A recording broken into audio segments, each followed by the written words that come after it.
함께 보실 하나님의 말씀을 계속해서 갈라디아서 5장 25절부터 6장 5절까지입니다. 갈라디아서 5장 25절부터 6장 5절까지 우리 한 절씩 교독하도록 하겠습니다. 제가 먼저 읽겠습니다.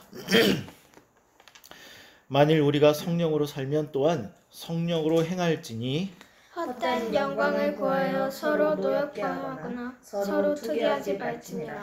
형제들아, 사람이 만일 무슨 범죄한 일이 드러나거든 신령한 너희는 온유한 심령으로 그러한 자를 바로잡고 또 너 자신을 살펴보아 너도 시험을 받을까 두려워하라.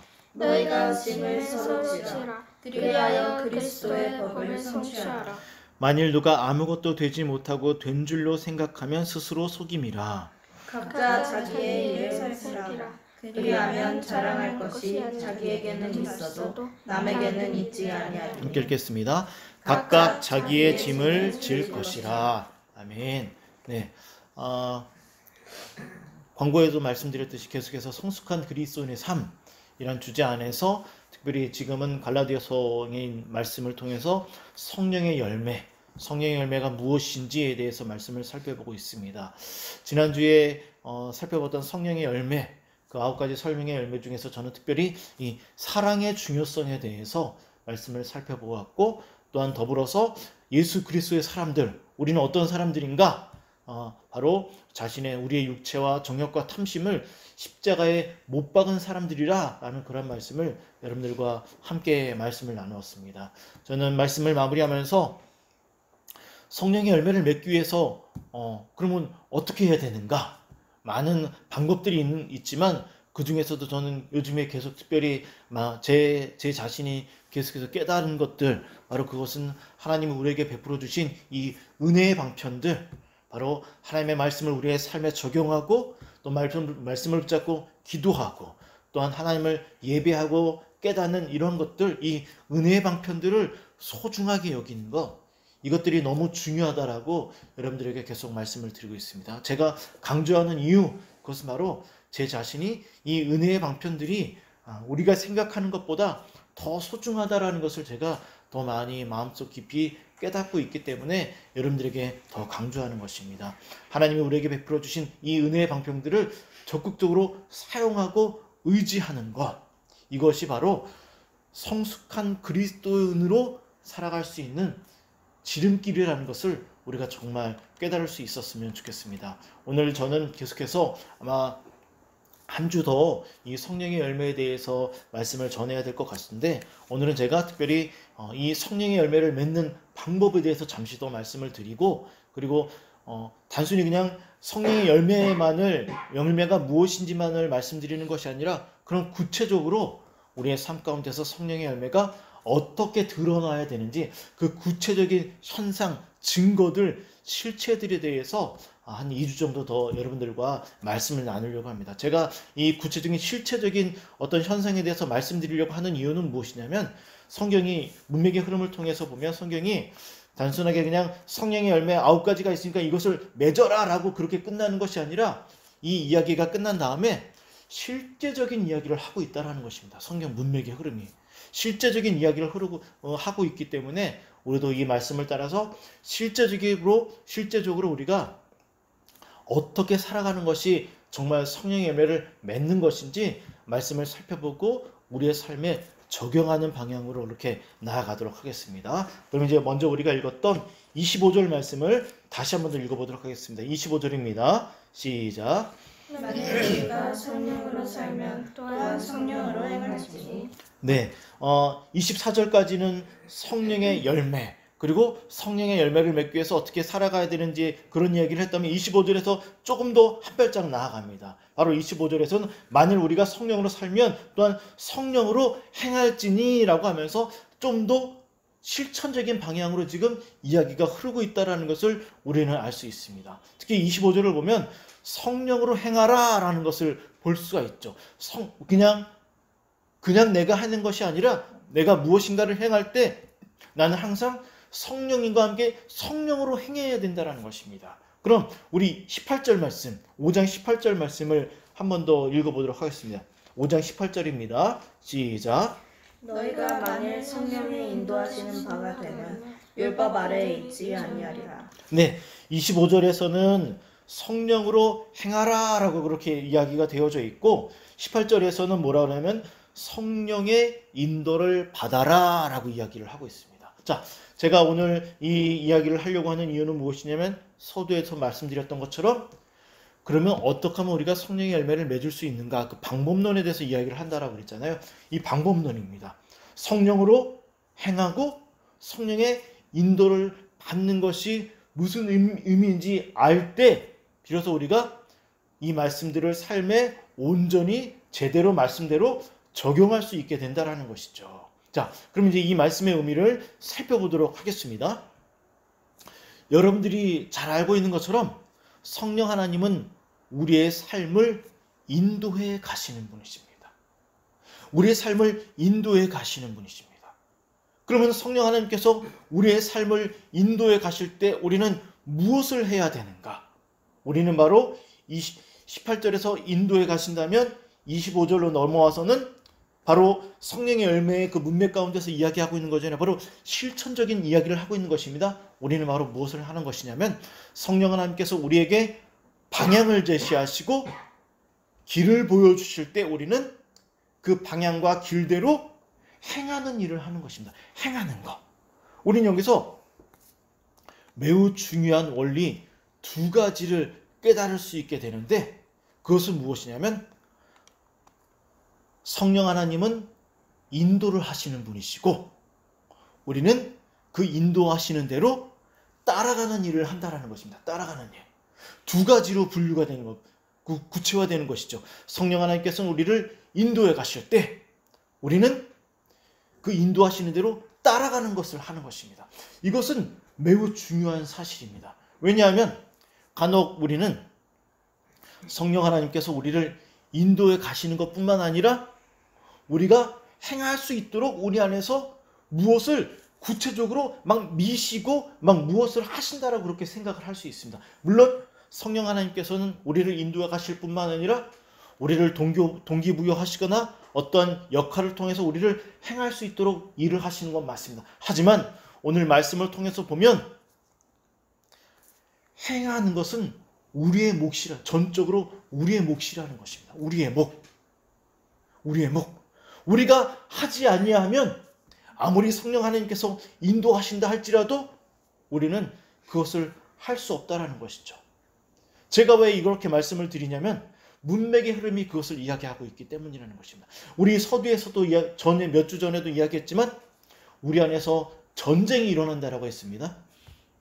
육체의 소욕과 성령님께서 날마다 전쟁을 치신다. 왜 전쟁을 하십니까?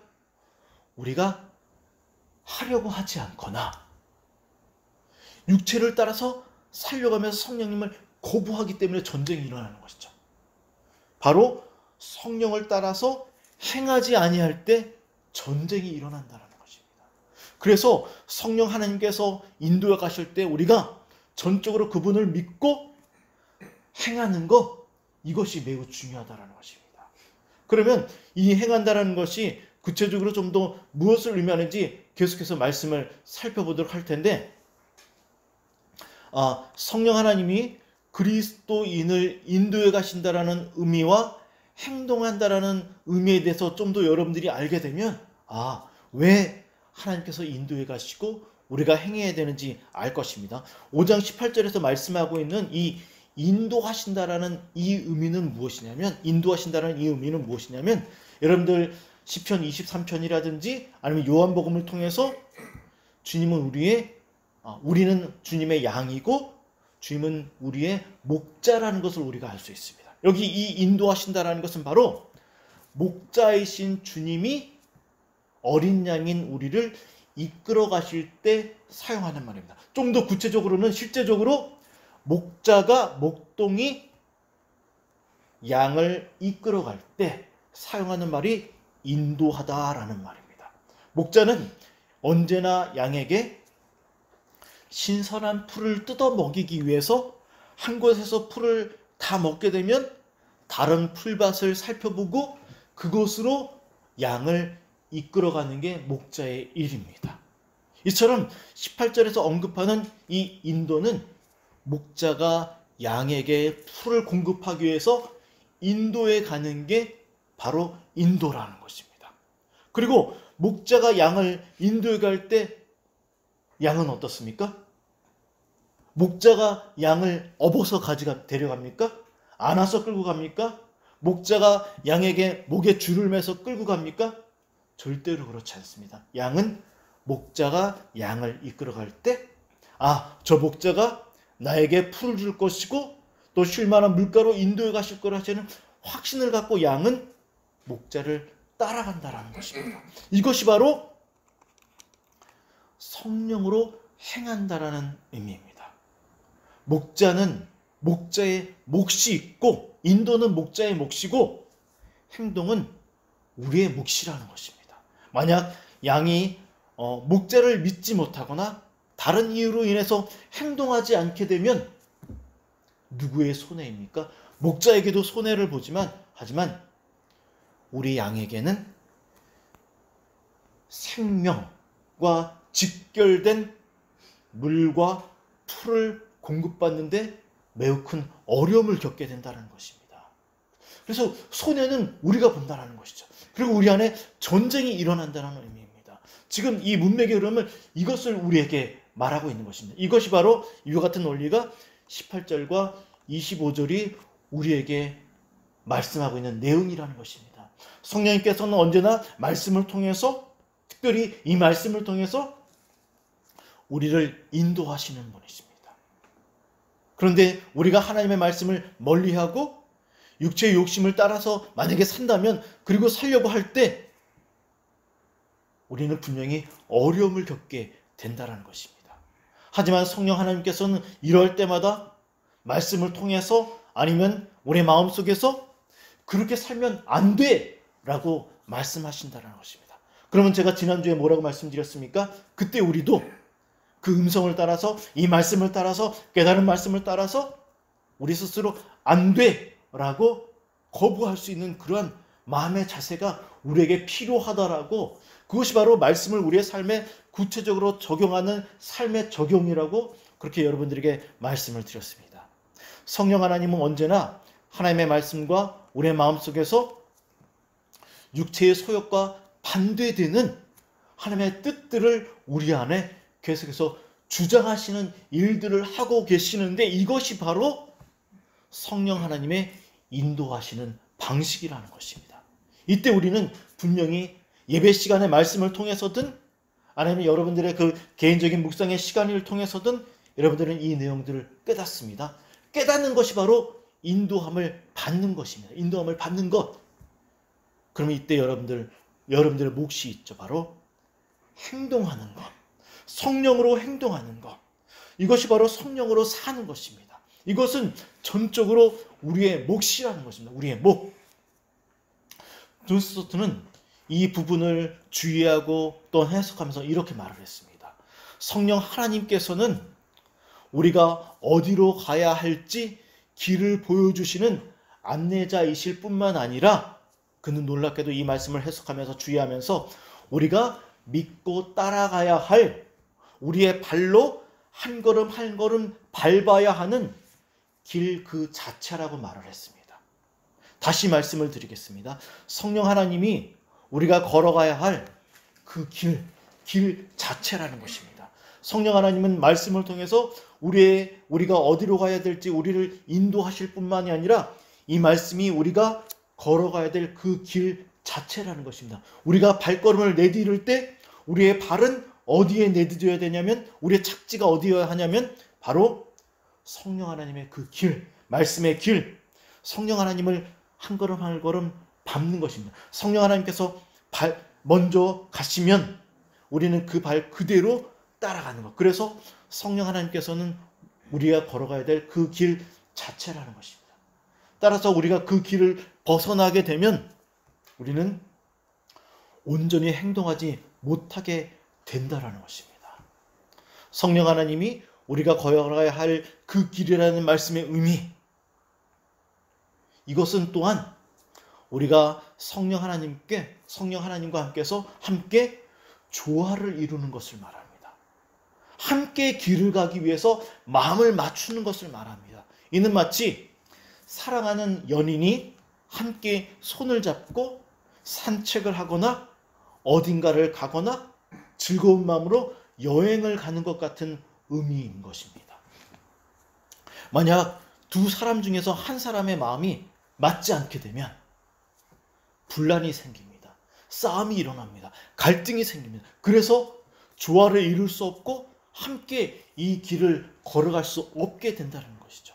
우리가 끊임없이 성령 하나님께서 우리가 걸어가야 될 길을 제시하시고 인도하시는데도 불구하고 우리가 그 길을 걸어가지 못하는 이유, 그 이유는 바로 우리가 우리의 마음을 성령 하나님께로 열지 못하고 마음을 맞추지 못하고 조화를 이루지 못하기 때문에 함께 이 길을 걸어가지 못하고 있다라고도 우리가 그렇게 이야기를 할 수 있다는 것입니다.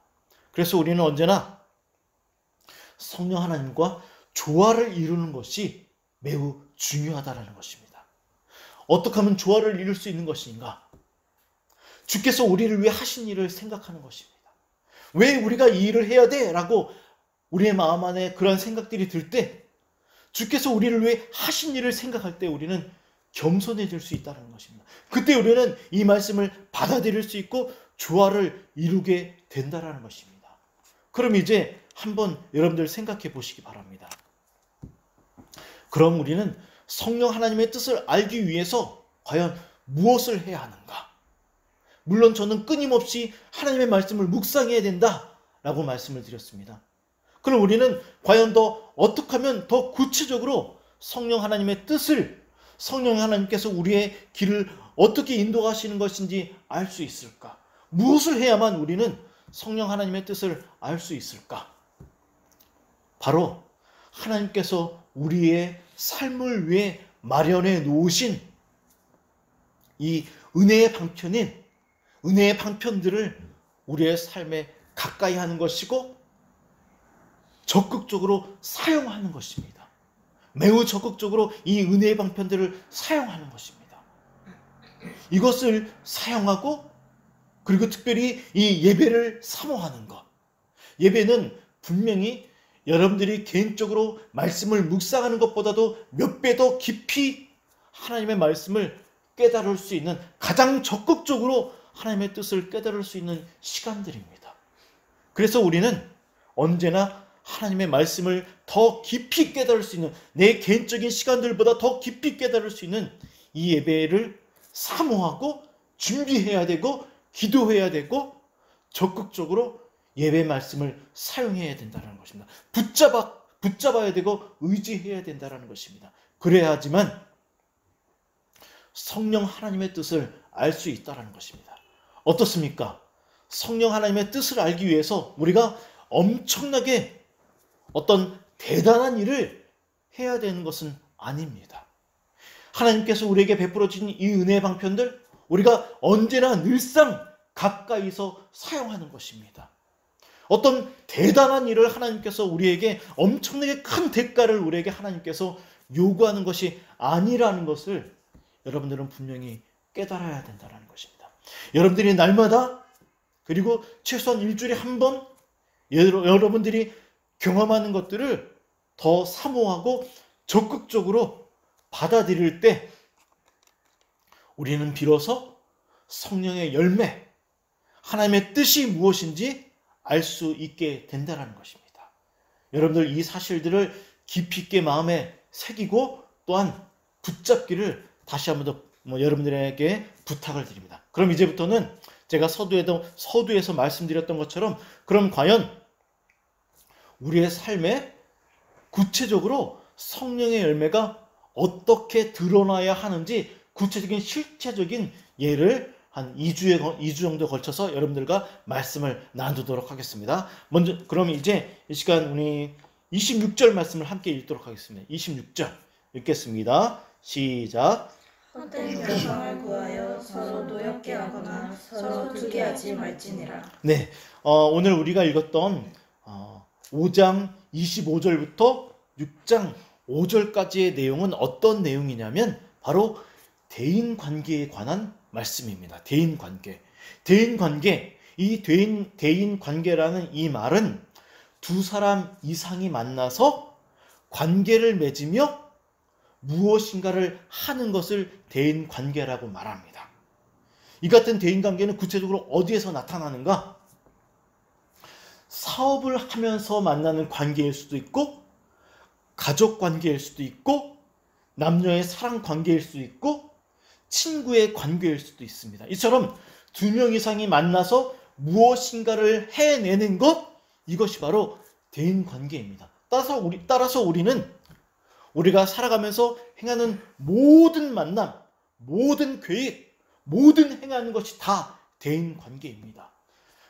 왜 5장 25절부터 6장 5절까지 대인관계에 대해서 이야기를 하는가? 그 이유는 무엇이냐면 바로 성령의 열매는 대인관계를 통해서 드러나기 때문입니다. 혼자 산속에서 살 때 성령의 열매가 드러나는 것이 아니라 내가 정말 성령의 열매를 온전히 맺고 있는지 아닌지를 확인하고 드러내는 곳은 바로 온전히 대인관계를 하고 있을 때 드러난다라는 것입니다. 그래서 성경이 구체적인 실체적인 이야기를 하기 위해서 대인관계에 대해서 이야기를 하고 있다라는 것입니다. 그럼 이제 서론적인 이야기가 되는 26절 말씀을 여러분들에게 말씀을 드리도록 하겠습니다.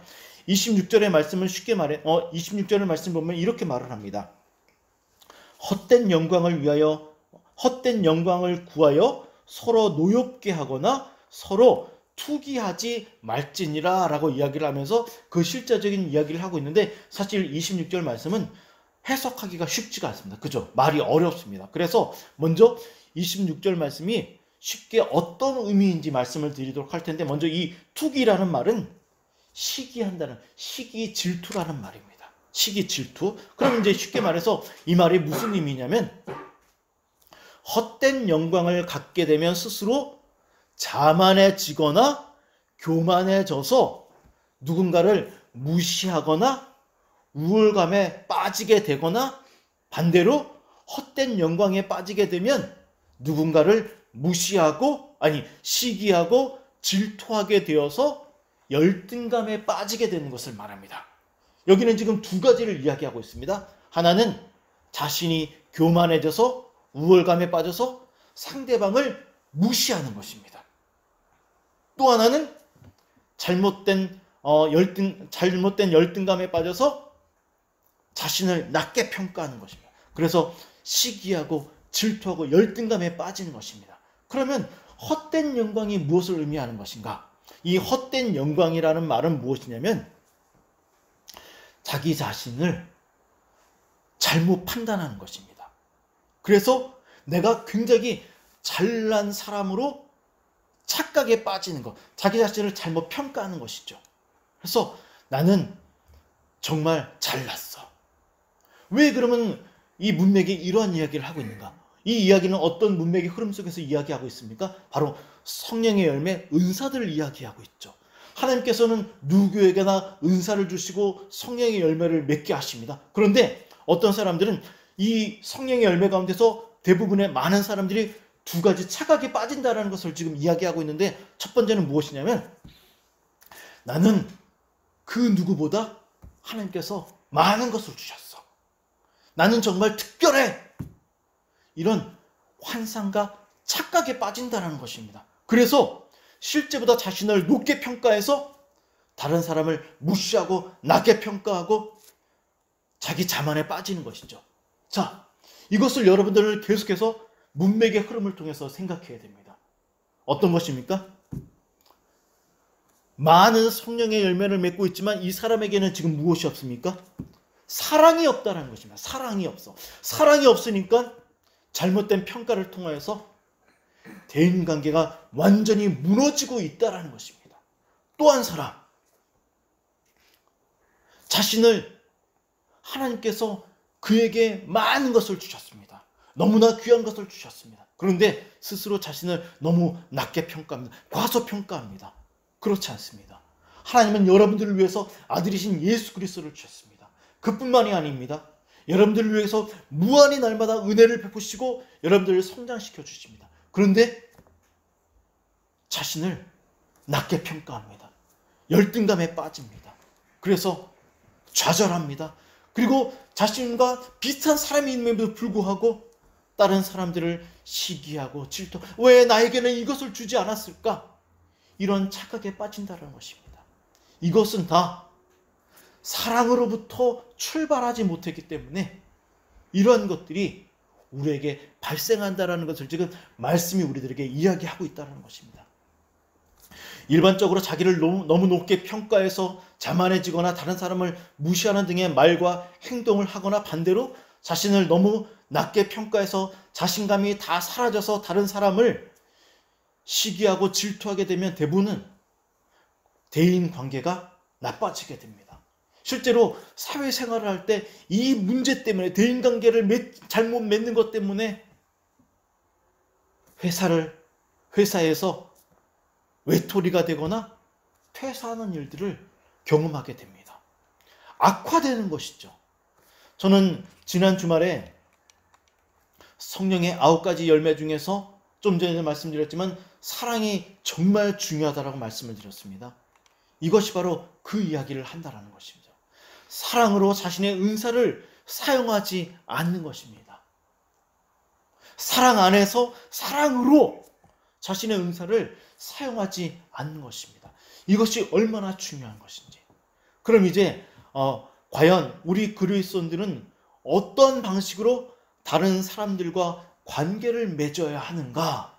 이 이야기 좀 더 구체적인 이야기로 들어가도록 하겠습니다. 다 함께 6장 1절을 읽겠습니다. 6장 1절입니다. 시작. 형제들아, 사람이 만일 무슨 범죄한 일이 드러났거든 신령한 너희는 온유한 심령으로 그러한 자를 바로잡고 너 자신을 살펴보아 너도 시험을 받을까 두려워하라. 네, 6장 1절을 보니까 이렇게 말을 합니다. 형제들아, 사람이 만일 무슨 범죄한 일이 드러나거든 이라고 말이 시작이 되고 있죠.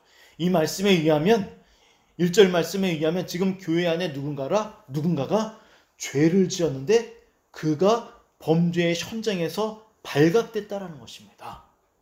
그럼 누군가가 죄를 지었을 때 그 죄를 지은 사람을 발견했을 때 어떻게 해야 되는가에 대한 문제를 이야기하고 있다는 것입니다. 누군가가 죄를 짓고 잘못했을 때 그 문제를 어떻게 해야 되는가라는 것이죠. 나와 누군가의 관계 속에서 이 문제를 어떻게 풀어내야 하는가라는 것입니다. 그런데 1절 말씀을 보면 문제를 해결하기에 앞서서 해결책을 제시하기에 앞서서 먼저 무엇을 언급하고 있다는 것을 우리는 발견할 수 있어야 됩니다. 다시 6장 1절을 보시기 바랍니다. 제가 읽겠습니다. 형제들아, 사람이 만일 무슨 범죄한 일이 드러나거든. 자, 여기 보십시오. 그러한 자를 바로 잡아라. 이렇게 넘어갈 수도 있는데 성경은 지금 먼저 무엇을 이야기합니까? 신령한 너희는 온유한 심령으로 이 이야기를 먼저 하고 그러한 자를 바로 잡으라라고 말을 합니다. 그죠? 먼저 문제를 해결하기에 앞서서 너희들이 어떠한 사람인지 먼저 기억하라라는 것입니다. 그냥 일반 사람들처럼 문제를 해결해서는 결코 안 된다라는 것입니다. 우리는 그리스도, 특별히 어떤 그리스도인이냐면 신령한 그리스도인이기 때문에 온유한 심정으로 그 문제 앞에 접근해야 된다는 것입니다. 만약 이렇게 접근하지 못하면 5장 26절에서 언급했던 이 문제가 발생한다는 것입니다. 그래서 지금 이 이야기를 먼저 하고 있다는 것이죠. 1절 중반절에서 언급하고 있는 이 신령한 너희는 온유한 심정으로 그러한 자를 바로 잡고라는 이런 말씀, 이것은 바로 항상 우리가 대인관계를 맺을 때, 누군가를 만날 때, 어떠한 문제를 해결할 때 자신이 어떠한 사람인지 항상 자신의 정체성을 확인해야 된다는 거예요. 왜 그런가?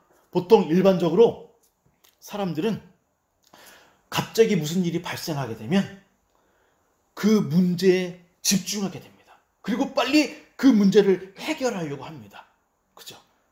그래서 성급하게 문제에 접근한 나머지 더 큰 아픔, 더 큰 문제가 발생할 수도 있다는 것입니다.